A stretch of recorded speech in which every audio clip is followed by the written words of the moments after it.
ఒకప్పుడు 5 సంవత్సరాల క్రితం సుస్మిత ఈ బిజినెస్ ని స్టార్ట్ చేసినప్పుడు ఒక జీరో, అమ్మా నాన్న లేని అమ్మాయి.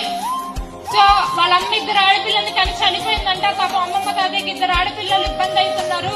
సో వాళ్ళని పట్టించుకునే దిక్కు కూడా లేదు. ఆ పిల్లల్ని ఎలా పెళ్లి చేయాలి, పంపించాలంటే డబ్బులు కావాలి అని బాధపడుతున్న పరిస్థితులు అవన్నీ చూసి, ఏంటి దేవుడు నాకు ఈ లైఫ్ ఇచ్చావు, ఎందుకు మా అమ్మతో పాటు మమ్మల్ని కూడా ఎందుకు తీసుకెళ్లలేదు, ఈ సొసైటీ ఇక్కడ జరిగేవన్నీ చూస్తూ బాధపడ్డాను అని చెప్పి బాధపడిన వ్యక్తినండి. 5 years బ్యాక్ వెస్టేజ్ అవకాశం వచ్చింది, విన్నాను, బాగుంది. దానికంటే ముందు నేను ఏదో ఒకటి చెయ్యాలి అని ఆలోచించాను.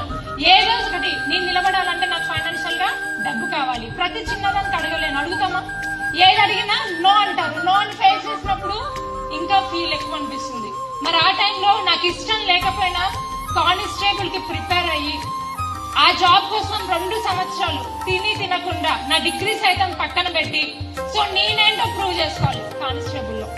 అప్పుడు నా సిచ్యువేషన్ నేనేంటో ప్రూవ్ చేసుకోవాలి. ఇక్కడ వీళ్ళ పెళ్లిళ్ళు చేయాలంటే ఇబ్బంది పడుతున్నారు కదా, వాళ్ళకి కనీసం సపోర్ట్ అవ్వాలి మా అమ్మమ్మ తాతయ్యకి అని చెప్పి కానిస్టేబుల్ కి ప్రిపేర్ అయ్యి రేయింబవళ్ళు కష్టపడి చదివితే events merit, mains merit, prelims merit అన్నిట్లో మంచి స్కోర్ వచ్చింది. జాబ్ వచ్చింది.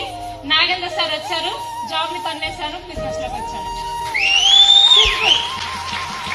మరి బిజినెస్ లోకి వచ్చానండి. వచ్చిన తర్వాత ఏం అర్థం కాల. ఇంట్లో వాళ్ళందరూ గవర్నమెంట్ సొమ్ము తినాలంటే రాత ఉండాలి, అదృష్టం ఉండాలి, నీకు అసలే అమ్మాయి చనిపోయారు, నువ్వు దురదృష్టవంతురాలు, నీకు ఆ జాబ్ చూసన్నా కూడా నువ్వు పెళ్లి చేసుకునే వాళ్ళు అనేవాళ్ళు. జాబ్ వదిలేసానంటే ఎవరైనా ఊరుకుంటారా? మీరైతే యాక్సెప్ట్ చేస్తారా? ఎవ్వరు యాక్సెప్ట్ చేయరు.